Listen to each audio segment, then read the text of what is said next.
Hello फ्लोनर्स, this is Nikita. और जरा इन दोनों तस्वीरों को देखो और बताओ इसमें से इंडियन कौन है। क्या हुआ? No guesses? वेल, ये है एक इंडियन, नॉर्थ इंडियन, और ये है एक अमेरिकन। अच्छा चलो, अब इन तस्वीरों में से बताओ कि एक साउथ इंडियन कौन है। वेल, द आंसर इज कि ये एक साउथ इंडियन है और ये साउथ अफ्रीकन है। लेकिन अब इन दोनों भी केसेस में ये इंडियंस की फेशियल फीचर्स अपने देश के लोगों जैसे कम और फॉरेनर्स के फेशियल स्ट्रक्चर से ज्यादा मैच क्यों कर रहे हैं? आखिर क्यों काफी सारे नॉर्थ इंडियंस और साउथ इंडियंस के फेशियल स्ट्रक्चर, उनके स्किन का कलर, उनका हेयर एक दूसरे से इतना ज्यादा डिफरेंट दिखता है, जबकि हम सब एक ही देश में रहते हैं। एक ही देश में इतना ज्यादा डिफरेंस क्यों?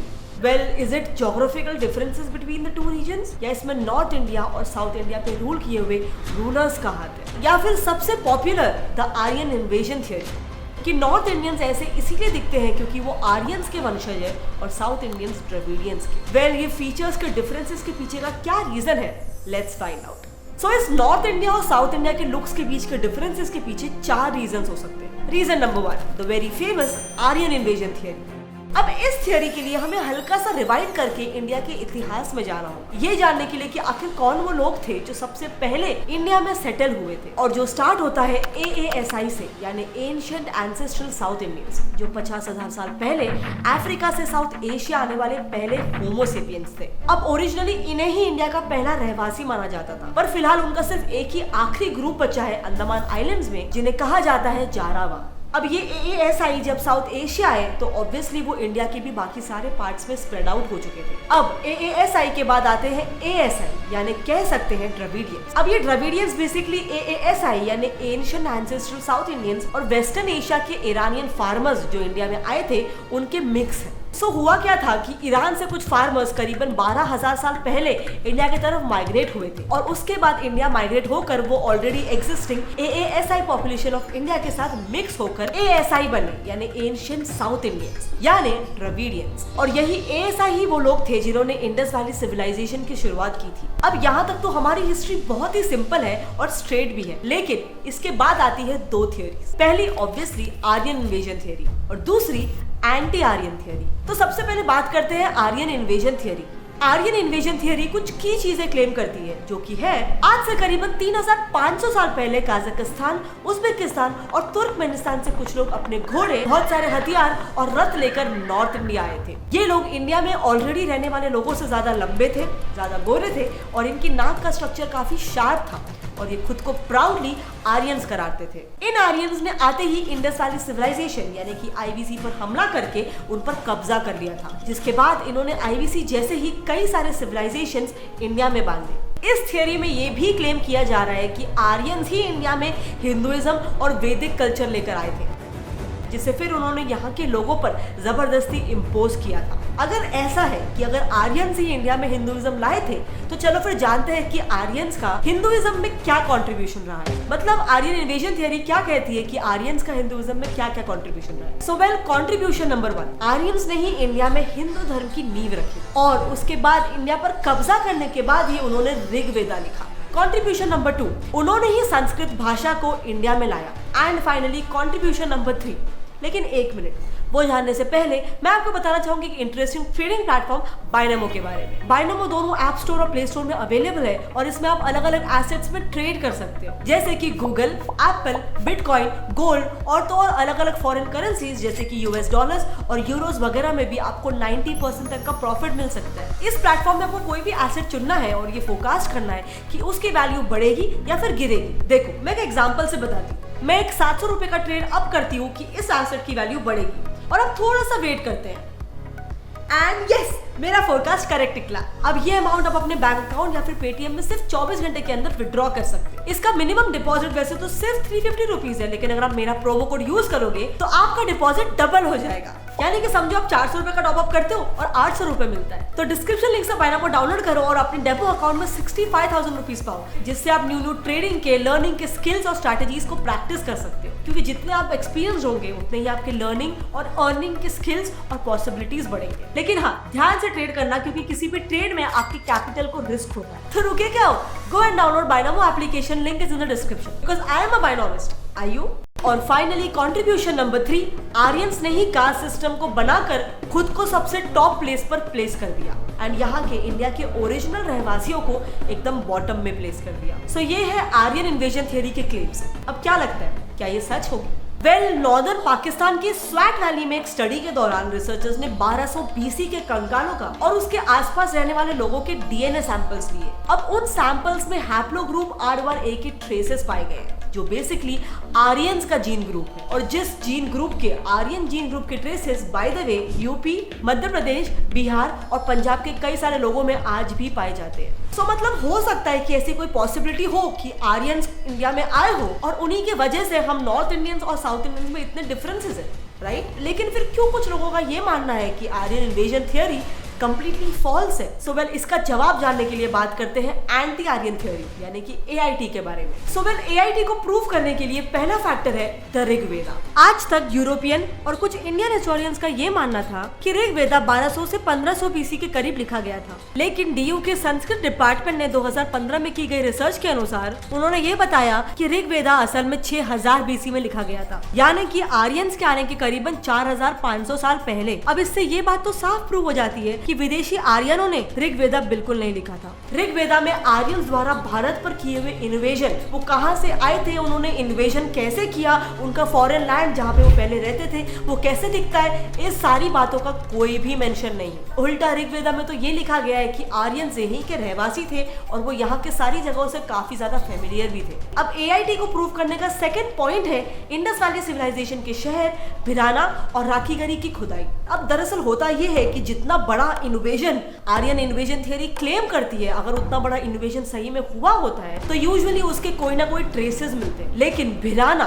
जो कि 9500 साल पुराना IBC का एक शहर है, यहाँ पर खुदाई और रिसर्च कर रहे आर्कियोलॉजिस्ट को ना कोई हथियार मिले हैं और ना ही कोई इन्वेजन या फिर जंग का दूसरा कोई भी साइन मिला है। उल्टा उन्हें तो कुछ ऐसी चीजें मिली है जो ये बताती है कि हिंदुइज्म वहाँ पर पहले से ही एग्जिस्ट करता था। उन्हें वहां पर मिले हैं स्वास्तिका के सील्स, शिवलिंगास, नमस्ते करने वाले स्टैचूज, फीमेल स्टैचूज जिनके मांग में सिंदूर है और हाथों में बैंगल्स है। अब मुझे बताओ कि अगर आर्यंस भारत में हिंदुइज्म लेकर आए होते तो फिर कैसे उनके आने से पहले ही ये सारी चीजें यहाँ पर आई है। एंड फाइनली राखीगढ़ी में मिले गए 6500 साल पहले के कंकाल का जब DNA टेस्ट किया गया तब उसमें रिसर्चर्स को आर्यन जीन्स के कोई भी ट्रेसेस नहीं मिले थे। लेकिन एक minute, the question still stands, आखिर कैसे ये दोनों अलग अलग थियरीज हमारे दिमाग में डाली गई? असल में हुआ क्या था? वेल एज ऑलवेज इसका भी श्रेय जाता है ब्रिटिशर्स को। अब ऐसा करने के पीछे उनके दो ऑब्जेक्टिव्स हो सकते थे। पहला ऑब्जेक्टिव, ऐसा कहा जाता है कि आर्यन इन्वेजन थियरी से ये हम इंडियंस के दिमाग में ये डालना चाहते थे कि हम इंडियंस कमजोर हैं और हमें हमेशा किसी हमसे बेहतर फेयर स्किन्ड गोरे पॉपुलेशन जो ऑब्वियसली हमसे सुपीरियर ही होंगे, उन्होंने ही हमेशा हम पे रूल किया। एंड दूसरा उनका famous divide and rule policy. North Indians को ये बताओ कि आप गोरे हो यानी कि आप पहले के शूर आर्यंस के वंशज हो और साउथ इंडियंस आप द्रविडियंस के वंशज हो और आप दोनों एक दूसरे से अलग हो। अब ऑब्वियसली इससे हम इंडियंस में ही आपस में भेदभाव हो और हमें डिवाइड कर कर हम पे रूल करना और ज्यादा आसान हो जाए। लेकिन एक मिनट, बात तो अभी भी क्लियर ही नहीं हुई।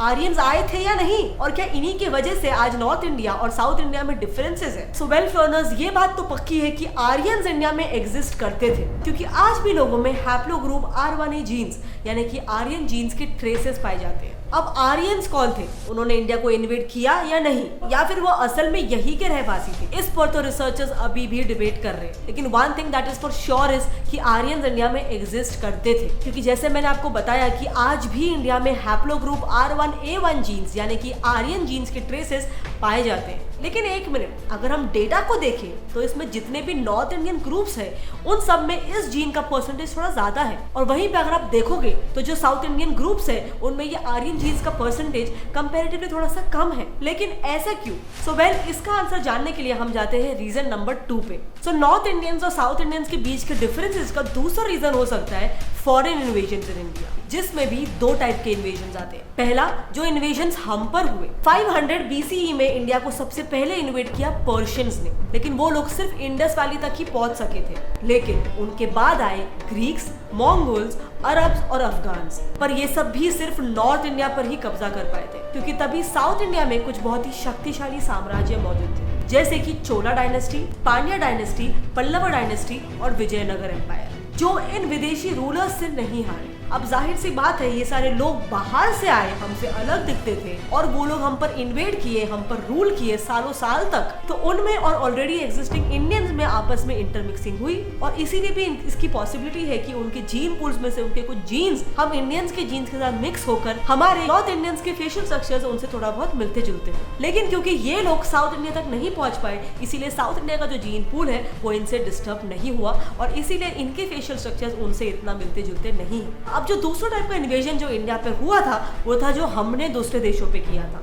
अब बेसिकली साउथ इंडिया के इन पावरफुल एम्पायर्स ने साउथ एशिया के कई छोटे छोटे देशों पर और उनके आइलैंड्स पर अपना कब्जा कर अपने जीन्स और अपना कल्चर वहां पर स्प्रेड कर दिया था। फॉर एग्जाम्पल, चोला डायनेस्टी का राज साउथ इंडिया से लेकर Sri Lanka, Burma, Thailand, Malaysia, Singapore और यहाँ तक कि इंडोनेशिया तक फैला हुआ था। और जिस वजह से आप आज भी ये देख सकते हो कि वहाँ पर हिंदू टेम्पल्स है और उनके लैंग्वेजेस और कल्चर में भी तमिल का काफी ज्यादा हैवी इन्फ्लुएंस दिखाई देता है। इनफैक्ट रिलीजन और लैंग्वेज को छोड़ के इन देशों के कल्चर और ट्रेडिशन पर भी काफी ज्यादा सिमिलरिटीज दिखाई देते हैं। अब बात करते हैं एक आखिरी फैक्टर की जिससे हर कोई सोचता है कि इसका भी हमारे फेशियल स्ट्रक्चर के डिफरेंस में काफी ज्यादा रोल है, जो है ज्योग्राफिकल फैक्टर्स। हम ये जानते हैं कि हमारा इंडिया इक्वेटर से सिर्फ 933 किलोमीटर की ही दूरी पर है, जिस वजह से काफी सारे लोगों को ये लगता है कि साउथ इंडिया में धूप ज्यादा गिरती है और इसीलिए वहाँ के लोग थोड़े से ज्यादा डार्क स्किन्ड हैं। लेकिन नॉर्थ इंडिया में क्योंकि साउथ इंडिया के कंपैरिजन में धूप थोड़ी सी कम गिरती है,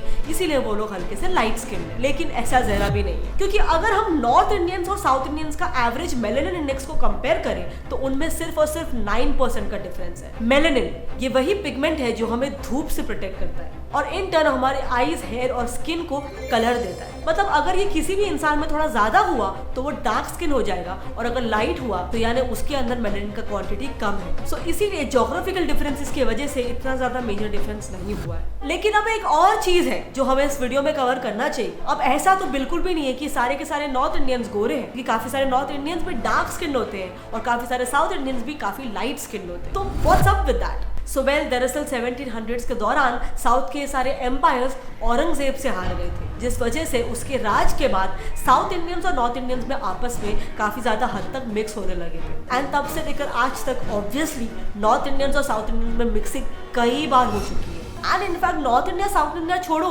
हमारे देश के लोगों का और बाहर के देश के लोगों का भी मिक्सिंग काफी बार हो चुका है। और इसीलिए आज की तारीख में ना तो कोई प्योर आर्यन है और ना ही कोई प्योर द्रविडियन है। हर एक में कुछ परसेंटेजेस आर्यन, द्रविडियन और यहाँ तक कि अरब और मुगल्स के भी हैं। हाँ, ऑब्वियसली कुछ लोगों में द्रविडियंस के जीन्स ज्यादा हो सकते हैं और कुछ लोगों में आर्यंस के जीन्स ज्यादा हो सकते हैं। लेकिन थ्रू आउट हिस्ट्री हम इंसान कभी भी एक जगह पर टिके ही नहीं। हम हमेशा दूसरी जगहों पर जाकर उनके लोगों के साथ, उनके कल्चर्स के साथ मिक्स हुए। इनफैक्ट जेनेटिक स्टडीज के हिसाब से हम सिर्फ अलग अलग रेसेस के साथ ही नहीं बल्कि अलग अलग इंसानों के स्पीशीज के साथ भी मिक्स हुए, जैसे कि नियांडरथाल्स और डेनिसोवंस। और इसीलिए ऐसा कहा जाता है कि हम नॉर्थ इंडिया और साउथ इंडिया को ज्योग्राफिकली रिप्रेजेंट करते हैं, ना कि डिफरेंसेस के बेसिस पर। ये डिबेट साइंटिफिक जब तक है तब तक ठीक है, लेकिन एक पॉइंट के बाद ये डिफरेंसेस कम और पॉलिटिकल एजेंडा ज्यादा लगने लग जाता है। और इसीलिए ये बहुत जरूरी है कि हम इस बात को समझें कि after all we are all Indians और हम मिलकर एक कंट्री को रिप्रेजेंट करते हैं। डिवाइड एंड रूल पॉलिसी हम पर, इंडिया पर काफी टाइम से अपनाया जा रहा है and to be very honest ये काफी काम करता है। लेकिन हम क्योंकि आज थोड़े ज्यादा मैच्योर हैं, हमें ये मेक श्योर करना होगा कि आज कोई ये हम पर अप्लाई कर कर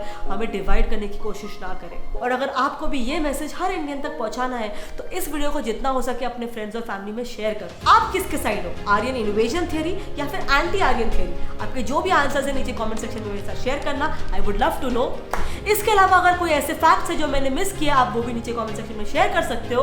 और अगर आपको आज का ये वीडियो इन्फॉर्मेटिव लगा, इससे कुछ भी नया सीखने मिला, तो इसे एक लाइक कर देना। और एज यूजुअल ऐसे ही फन लर्निंग करते रहने के लिए मेरे चैनल गेट्स प्लेटफॉर्म को सब्सक्राइब कर दो और नीचे दिया गया बेल आइकन दबा के ऑल का ऑप्शन ऑन कर देना, ताकि आप लर्न की नेक्स्ट वीडियो की कोई भी नोटिफिकेशन को बिल्कुल भी मिस ना करो। फिर मिलेंगे अगले वीडियो में, तब तक के लिए कीप लर्निंग, कीप ग्रोइंग। जय हिंद।